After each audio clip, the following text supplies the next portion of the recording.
नमस्कार, स्वागत है आपका जी बिजनेस में। मैं दीपक डोभाल। वक्त तो चला है बुलेटिन का। अगले आधे घंटे में आपको दिखाएंगे देश और दुनिया की तमाम खबरें, साथ ही साथ कोरोना अपडेट्स और बात होगी बाजार और कारोबार की। तो शुरू करते हैं 40 खबरों का फटाफट power pack bulletin.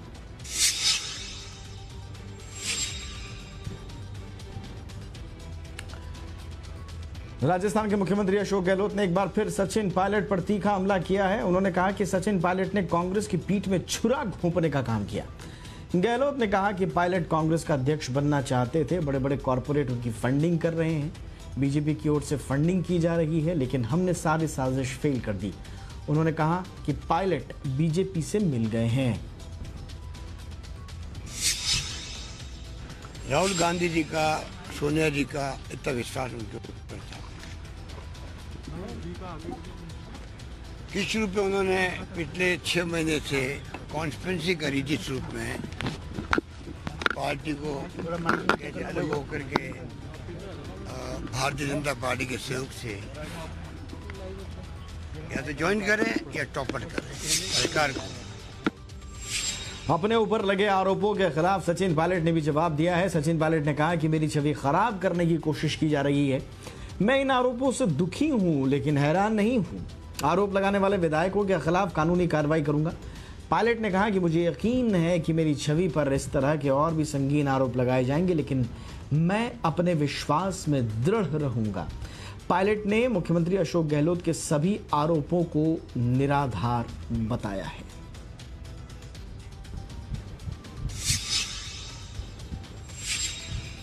Phone tapping के मामले में केंद्रीय मंत्री गजेंद्र सिंह शेखावत को एंटी करप्शन ब्यूरो ने वॉइस सैंपल टेस्ट करने के लिए नोटिस दिया है। नोटिस मिलने के बाद शेखावत ने कहा कि मेरे निजी सचिव को एसओजी की तरफ से वॉइस सैंपल टेस्ट और बयान दर्ज करने के लिए नोटिस भेजा गया है। उनका कहना है कि एसओजी पहले जांच करे और बताए कि ऑडियो क्लिप का सोर्स क्या है।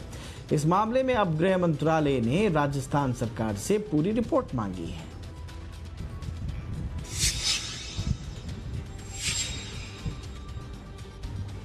चीन विवाद के बहाने राहुल गांधी ने एक बार फिर से प्रधानमंत्री नरेंद्र मोदी पर हमला बोला है। राहुल गांधी ने एक वीडियो जारी कर कहा कि यह साधारण सीमा विवाद नहीं है। उन्होंने कहा कि आज चिंता ये नहीं है कि चीनी हमारे इलाके में बैठे हैं, सवाल ये है कि चीन की सामरिक रणनीति क्या है। राहुल गांधी ने दावा किया कि चीनी प्रधानमंत्री नरेंद्र मोदी पर दबाव बनाने के लिए चीन जो है उनकी 56 इंच वाली छवि पर हमला कर रहा है और प्रधानमंत्री भी दबाव में आकर अपनी छवि बचाने का प्रयास कर रहे हैं।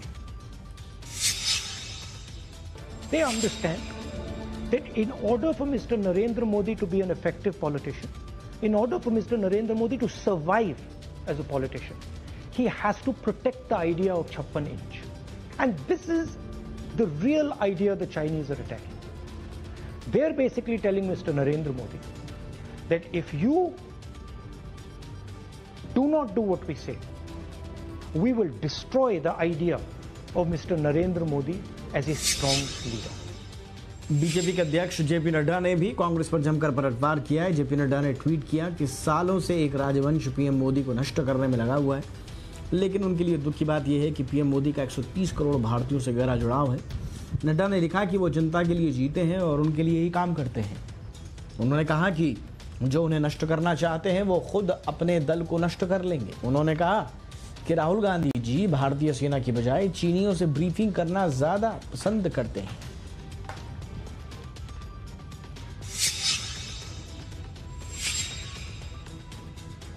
एनसीपी प्रमुख शरद पवार के राम मंदिर निर्माण को लेकर दिए गए बयान पर राजनीति शुरू हो गई है।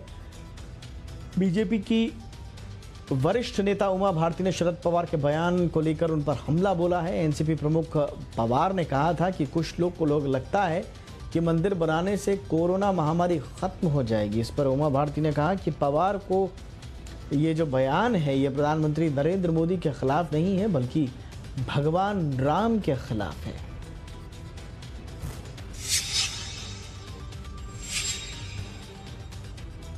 पुदुचेरी में मुख्यमंत्री नारायणसामी और एलजी किरण बेदी के बीच फिर जुबानी जंग तेज हो गई है। किरण बेदी ने आज अपने फैसले पर कायम रहते हुए विधानसभा सत्र शुरू करने से पहले सदन में अभिभाषण नहीं दिया। बेदी का कहना है कि बजट को मंजूरी के लिए उनके पास नहीं भेजा गया, इसलिए उन्होंने ये कदम उठाया। मुख्यमंत्री के संसदीय सचिव ने प्रस्ताव पेश करते हुए अध्यक्ष से अनुरोध किया कि आज के लिए एलजी का अभिभाषण स्थगित किया जाए।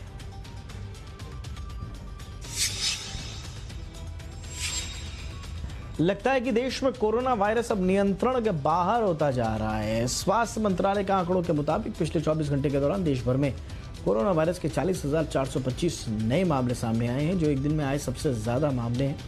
देश में कोरोना वायरस के कुल मामलों का आंकड़ा अब बढ़कर 11,18,000 के पार चला गया है। पिछले 24 घंटे के दौरान 676 लोगों की जान गई, जिससे मरने वालों का आंकड़ा बढ़कर अब 27,497 पहुंच चुका है।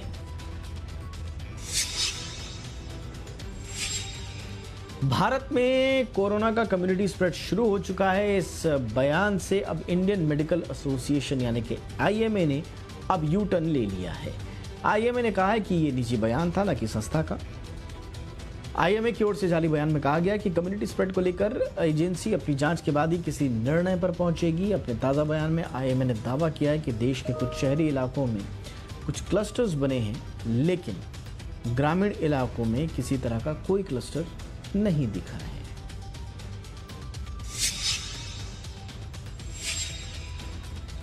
सीबीआई की विशेष अदालत ने बाबरी मस्जिद ढाए जाने के मामले में लालकृष्ण आडवाणी का बयान दर्ज कराने की तारीख 24 जुलाई तय की है।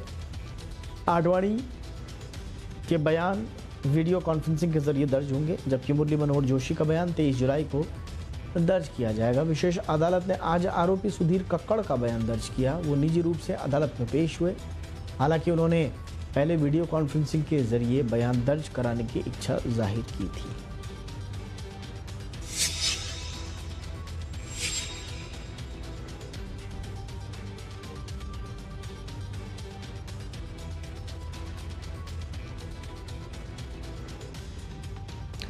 और अब बात बाजार की। हफ्ते के पहले दिन बाजार तेजी के साथ बंद हुए हैं। सेंसेक्स 399 और निफ्टी 120 अंकों की तेजी के साथ बंद हुए। निफ्टी आज 11,000 के ऊपर बंद होने में कामयाब रहा। आज के कारोबार में वित्तीय और आईटी शेयरों में जमकर खरीदारी देखने को मिली। निफ्टी बैंक में 400 अंकों की तेजी रही। आईसीआईसीआई बैंक, एचडीएफसी बैंक ने बाजार को सबसे ज्यादा सपोर्ट किया। आज ब्रिटानिया भी अपने शिखर पर पहुंचा। एजीआर पर सुप्रीम कोर्ट में सुनवाई के दौरान टेलीकॉम सेक्टर पर भी बाजार की नजर रही।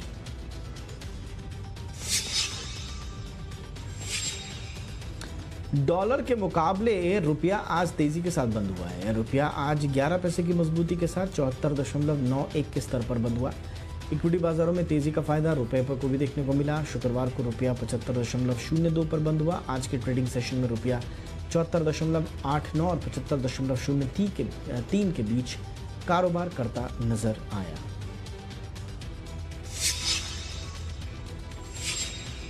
एजीआर मामले को लेकर आज सुप्रीम कोर्ट में बहस हुई। सुप्रीम कोर्ट ने एजीआर को लेकर वोडाफोन आइडिया से जवाब मांगा है।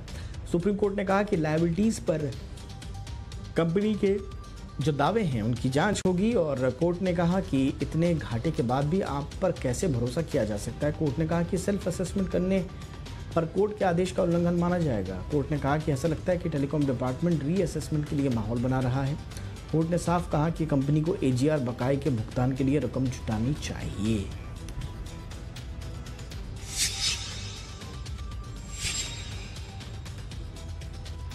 कल रेलवे के प्राइवेट प्लेयर प्रोजेक्ट के लिए प्री बिड मीटिंग होगी। इस मीटिंग में रेलवे सभी संभावित प्राइवेट प्लेयर्स को उनके सवालों का जवाब दिए जाएंगे। रेल मंत्रालय का लक्ष्य है कि 31 जुलाई तक सभी सवालों के जवाब दिए जाएं। रेल मंत्रालय 12 अगस्त को एक और प्री बिड मीटिंग करेगी, जिसके लिए प्राइवेट प्लेयर्स 7 अगस्त तक अपने सवाल मंत्रालय को भेज सकते हैं। रेल मंत्रालय 21 अगस्त तक सभी सवालों के जवाब भेज देगी। 8 सितंबर को प्राइवेट प्लेयर से आवेदन मांगे जाएंगे।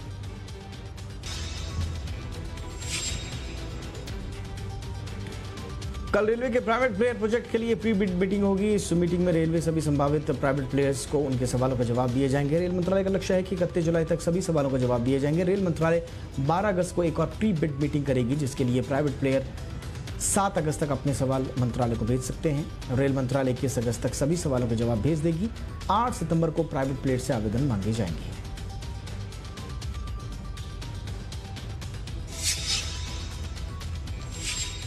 नया उपभोक्ता संरक्षण कानून 2019 आज से देश भर में लागू हो गया है। नए उपभोक्ता संरक्षण कानून विवादों के तुरंत निपटारे के मकसद से मध्यस्थता के लिए एक वैकल्पिक विवाद निपटारे की व्यवस्था की गई है। नए कानून में प्रावधान किया गया है कि उपभोक्ता जहां रहता है वहां के जिला या राज्य उपभोक्ता आयोग में शिकायत दर्ज कर सकता है। उपभोक्ता को नुकसान पहुंचाने वाले मामले में निर्माता, विक्रेता या वितरक को 5 लाख रुपए का जुर्माना या 7 साल तक की जेल की सजा हो सकती है। बहुत पहले ही घोषणा किया था कि 20 जुलाई से जो है ये नेशनल जो है राष्ट्रीय उपभोक्ता अधिनियम नेशनल कंज्यूमर प्रोटेक्शन एक्ट जो है वो लागू हो जाएगा। तो आज ये कि लागू हो गया है।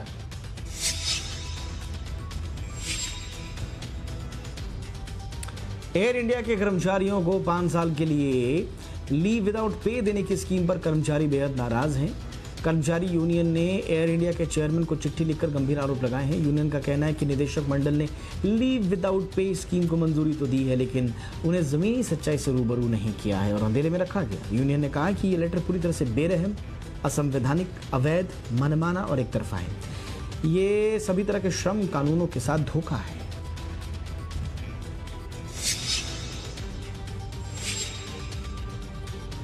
IL&FS के बोर्ड ने आज प्रोग्रेस रिपोर्ट में दावा किया है कि मार्च 2021 तक 50% कर्ज रिजॉल्व हो जाएंगे। बोर्ड ने बताया कि 18% कर्ज जून के अंत तक निपटाए जा चुके हैं। बोर्ड ने बताया कि कोरोना की वजह से रेजोल्यूशन प्रक्रिया धीमी रही। ग्रुप लेवल पर रेजोल्यूशन बनाना काफ़ी चुनौती भरा रहा। बोर्ड ने कहा कि IL&FS ग्रुप की जटिलताओं को समझने में उन्हें काफ़ी वक्त लगा। IL&FS के शेयर होल्डर्स कंपनी में पूंजी डालने पर तैयार नहीं थे।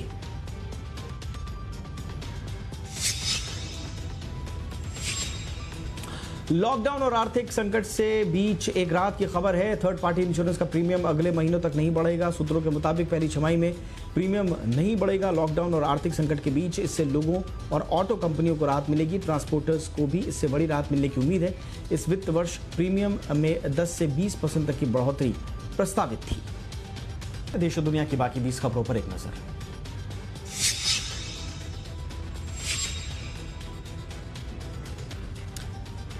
एम्स में स्वदेशी वैक्सीन कोवैक्सीन का मानव ट्रायल शुरू हो गया है। एम्स के डायरेक्टर रणदीप गुलेरिया ने कहा कि ट्रायल्स में हिस्सा लेने के लिए अभी 1800 वॉलंटियर्स ने रजिस्ट्रेशन कराए हैं। 18 से 55 साल तक के स्वस्थ लोगों को ट्रायल के लिए चुना जाएगा। फेज 1 में 375 लोगों पर ट्रायल होगा। 100 स्वस्थ वॉलंटियर्स का चुनाव एम्स के लिए किया जाएगा। फेज 2 में 12 से 65 आयु पर जो लोग हैं उन पर ट्रायल किया जाएगा, जिसके नतीजे 2 से 3 महीने में आएंगे। कोरोना के मरीजों के लिए उत्तर प्रदेश के मुख्यमंत्री योगी आदित्यनाथ ने बड़ा फैसला लिया है। अब यूपी के लोगों को भी होम आइसोलेशन की सुविधा मिलेगी। सीएम योगी ने कहा कि कोरोना के बिना लक्षण वाले संक्रमित लोग बीमारी को छुपा रहे हैं, जिससे संक्रमण बढ़ सकता है। इसलिए राज्य सरकार एक निर्धारित प्रोटोकॉल के तहत आइसोलेशन की इजाजत देगी। इसके लिए गाइडलाइन जारी कर दी गई है। कोरोना के मरीज और उसके परिवार को गाइडलाइंस का पालन जरूरी होगा। अयोध्या में 5 अगस्त को राम मंदिर की आधारशिला रखने के लिए पीएम मोदी के कार्यक्रम को लेकर राम जन्मभूमि तीर्थ क्षेत्र ट्रस्ट ने काम करना शुरू कर दिया है। इस कार्यक्रम में शामिल होने वाले मेहमानों की लिस्ट तैयार की जा रही है। इस लिस्ट में अयोध्या के प्रमुख संत, राम मंदिर आंदोलन से जुड़े नेता, संतों को बुलावा भेजा जाएगा। लालकृष्ण आडवाणी, मुरली मनोहर जोशी, कल्याण सिंह समेत कई लोगों को भूमि पूजन में बुलाया जाएगा। संघ प्रमुख मोहन भागवत भी कार्यक्रम में शामिल होंगे। विकास दुबे एनकाउंटर केस पर सुप्रीम कोर्ट ने सवाल उठाए हैं। इस मामले पर सुनवाई कर रहे चीफ जस्टिस बोबड़े ने इस पूरे मामले में उत्तर प्रदेश सरकार पर सवाल उठाए और इसे सिस्टम की नाकामी बताया। कोर्ट ने यूपी सरकार की ओर से इस एनकाउंटर की हैदराबाद एनकाउंटर से तुलना को भी खारिज कर दिया। सुप्रीम कोर्ट ने विकास दुबे पर संगीन अपराधों के तहत नाम दर्ज होने के बाद भी जमानत दिए जाने को लेकर हैरानी जाहिर की। पीएनबी घोटाले के आरोपी भगोड़ा कारोबारी मेहुल चौकसी को पकड़ने के लिए भारतीय जांच एजेंसियों ने कोशिशें तेज कर दी हैं। ईडी ने इस मामले में चार्जशीट दाखिल कर दी है। इसमें बताया गया है कि कैसे मेहुल चौकसी अपने ग्राहकों, भारत, दुबई और अमेरिका के अपने कर्जदाताओं और वित्तीय संस्थानों को ठगने के लिए नकली हीरो और प्रॉपर्टी को बेचकर रैकेट चला रहा था।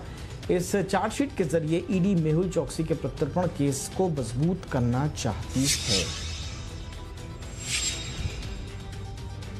एक्टर विक्की कौशल बहुत जल्दी यशराज फिल्म्स के एक मेगा बजट एक्शन फिल्म में नजर आ सकते हैं। सूत्रों के हवाले से खबर है कि विक्की ने धूम 3 और ठग्स ऑफ हिंदुस्तान बनाने वाले डायरेक्टर विजय कृष्ण आचार्य की फिल्म में दिलचस्पी दिखाई है। हालांकि अभी बातचीत जारी है और बहुत जल्द इसका आधिकारिक तौर पर ऐलान हो जाएगा। कटरीना कैफ, सिद्धांत चतुर्वेदी और ईशान खट्टर एक साथ एक फिल्म में नजर आने वाले हैं। फिल्म का नाम फोन भूत है, जिसका फर्स्ट लुक पोस्टर रिलीज किया गया है। हॉरर कॉमेडी फोन भूत के पोस्टर में तीनों ही एक्टर सूट बूट में दिखाई दे रहे हैं। फिल्म को मिर्जापुर बनाने वाले डायरेक्टर गुरमीत सिंह डायरेक्ट कर रहे हैं और ये फिल्म 2021 में रिलीज होगी। तापसी पन्नू ने कंगना रनौत के उस बयान की पर कड़ी प्रतिक्रिया दी है जिस पर कंगना ने उन्हें बी ग्रेड एक्ट्रेस कहा था। तापसी के मुताबिक कंगना और उनकी बहन रंगोली का उनकी मेहनत का अपमान करना किसी हैरेसमेंट से कम नहीं है। तापसी ने कंगना पर तंज कसते हुए कहा कि वे कंगना की तरह निजी बदले के लिए किसी और की मौत का फायदा नहीं उठाती। बता दें कि सुशांत सिंह की मौत के बाद कंगना लगातार इंडस्ट्री के लोगों पर आरोप लगा रही हैं। छपाक और 83 के बाद अब दीपिका पादुकोण एक और बड़ी फिल्म का हिस्सा बन चुकी हैं। इस नए प्रोजेक्ट में उनके साथ बाहुबली प्रभास नजर आने वाले हैं। ये पहली बार है जब दीपिका और प्रभास साथ पर्दे पर नजर आएंगे। साथ ही ब्लॉकबस्टर फिल्म महानती बनाने वाले नाग अश्विनी की साइंस फिक्शन फिल्म में दोनों नजर आएंगे। ये फ्यूचरिस्टिक फिल्म वर्ल्ड वॉर 3 पर आधारित होगी। फिल्म की शूटिंग 2021 अप्रैल से शुरू होगी। अमिताभ बच्चन 10 दिनों से मुंबई के नानावती अस्पताल के आइसोलेशन वार्ड में कोरोना का इलाज करा रहे हैं। दुआओं के लिए लगातार फैंस को शुक्रिया भी कर रहे हैं। उन्होंने फैंस के नाम इमोशनल ब्लॉग पोस्ट किया है जिसमें उन्होंने कहा कि एक्सटेंडेड फैमिली यानी कि फैंस ने जो प्यार दिया है उसकी तुलना में उन्होंने कुछ भी नहीं किया। यही नहीं, बिग बी ने पिता हरिवंश राय बच्चन की एक कविता को भी डॉक्टर्स को समर्पित किया है। बात खेल की। इंग्लैंड और ऑस्ट्रेलिया के बीच होने वाली 3 मैचों की वनडे और T20 सीरीज का संभावित शेड्यूल सामने आया है। ऑस्ट्रेलियाई टीम को जुलाई में ही इंग्लैंड के खिलाफ 3 मैचों की वनडे और T20 सीरीज खेलनी थी, लेकिन कोरोना के चलते इस दौरे को स्थगित कर दिया गया। दोनों के बीच वनडे और T20 सीरीज सितंबर के पहले हाफ में हो सकती है। 4 सितंबर से T20 सीरीज शुरू होने की उम्मीद है, जबकि 10 सितंबर को वनडे सीरीज का आयोजन होने की उम्मीद है। इंग्लैंड दौरे पर टेस्ट सीरीज के पहले पाकिस्तान की टीम को एक बड़ा झटका लगा है। बल्लेबाज खुशदिल शाह बाएं हाथ के अंगूठे में उनका फ्रैक्चर हो गया है। फ्रैक्चर की वजह से वो कम से कम 3 हफ्ते टीम से बाहर रहेंगे। खुशदिल शाह शनिवार को ट्रेनिंग सेशन के दौरान घायल हो गए थे। पाकिस्तान क्रिकेट बोर्ड ने अपने बयान में कहा कि उनके बाएं अंगूठे में फ्रैक्चर के बाद 3 हफ्ते के लिए उन्हें बाहर रखा गया है। क्रिकेटर पार्थिव पटेल का मानना है कि सौरव गांगुली ने धोनी की तुलना में भारतीय क्रिकेट में ज्यादा योगदान दिया है। उन्होंने कहा कि दोनों कप्तानों के बीच कंपटीशन सही नहीं है। एक कप्तान ने बहुत सारी ट्रॉफियां जीती जबकि दूसरे कप्तान ने टीम निर्माण किया। सौरव गांगुली कप्तान बने तो टीम काफी मुश्किल समय से गुजर रही थी। दक्षिण अफ्रीका में 2003 में विश्व कप में कोई भी ये नहीं सोच सकता था कि भारतीय टीम कभी फाइनल में पहुंचेगी।